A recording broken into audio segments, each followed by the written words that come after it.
Maestro Sir Anton, guro't vlogger na Pilipino, tagahatid ng balita sa bayan ay totoo. Mga benepisyo ng guro, kanyang tinatalakay. Sa video natin ngayon mga maestro ay pag-usapan pa rin natin itong tungkol sa 7 to 10 year loan terms. Ayan, kumusta na raw ba? Ano raw ba ang balita? Ano ba yung update? Patungkol nga po dito sa mga napapabalita po noong mga nakaraang buwan, especially po noong unang pumutok to, no? Buwan ng April. Ayan, so ngayon po ay June na.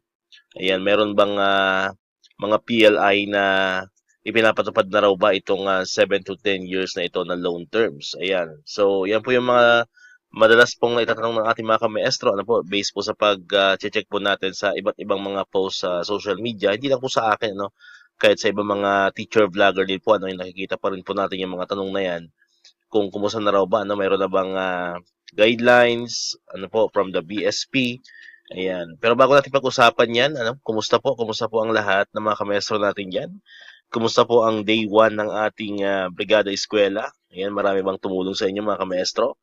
Marami bang mga nag-donate ng mga materials, mga pintura, ayan, cash donation? Ayan, pumunta ba sa inyo ang mga katupad natin? Ayan, na which is based naman dun sa isang advisory ay talagang nire-request po ano yung mga tupad, 4-piece na tumulong ano po sa atin pong Brigada Eskwela. Ayan, kumusta po kayo? Kumusta po yung Brigada Eskwela sa inyong mga paaralan? Ayan, pwede po kayo mag-comment yan sa ating comment section, no? Kumusta po yung naging day 1 po ng inyong Brigada Eskwela?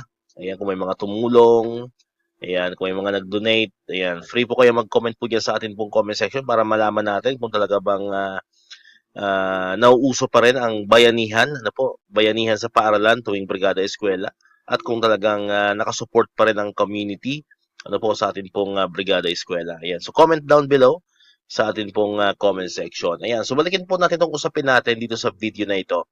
Ito pong tungkol sa 7 to 10 years na loan terms. Ayan. So, as of now, mga kamaestro, ay talagang wala pa po, ano, wala pa pong update na, clear update, ano po, patungkol nga dito sa 7 to 10 years loan term na ito, mga kamaestro.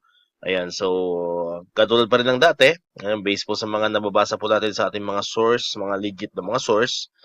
Ayan, so waiting pa rin sa guidelines na ibibigay ng BSP, and hanggang sa kasalukuyan po anong buwan na to, no? Anong araw na ngayon, no? So June 1. So inabot na ng mahigit isang buwan ano po yung paghihintay po natin, pero as of now ay wala pa pong linaw ano po yung tungkol dito sa 7 to 10 years na loan terms na ito. Yung sa Land Bank naman ay para lamang po 'yun ano doon sa mga garnish, ano po, yung may mga issue ng garnishment. Ayan. So, alam ko sila lamang po yung magka-qualified po doon sa 10-year loan terms na yon mga kamaestro, ano. Pero the rest, ano po, yung enhanced salary loan program nila ay pagkakalam po natin ay 5 years pa rin naman po mga kamaestro. So, hindi pa nila yun in-extend to 7 or 10. Ano po, pero hopefully ay magbago, ano po, kasi alam ko may mga pag-uusap pa rin naman pong ginaganap or nangyayari between the DepEd and the Land Bank of the Philippines. Ayan. Pero as of now ay mag-stick po tayo doon sa binigay po nilang guidelines ano po mga kamaestro na kung saan ay para lamang po yan doon sa mga garnished account. Ano po. Ayan. So ngayon, sa ibang mga PLIs naman ay wala pa. No? May mga napapabalita na maaari magpatupad na pero kumbaga yung tawag dito yung assurance ano po mga kamaestro na magkakaroon nga ng 7 to 10 years na loan terms ay talagang wala pang linaw ano po mga kamaestro.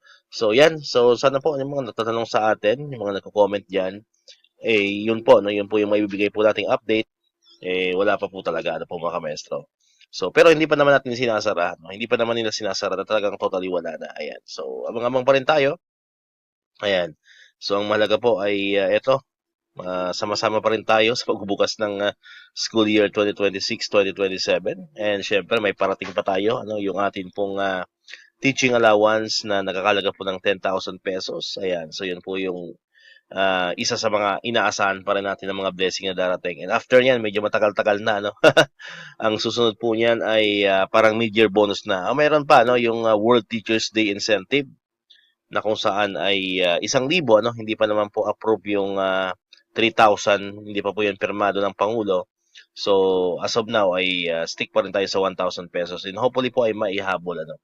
Maihabol yung proposed 3,000 pesos na World Teachers Day Incentive. But, sabi ko kanina, ayan, after ng teaching allowance, medyo mahaba-haba yung ating pag-aantay sa mga blessing, ano?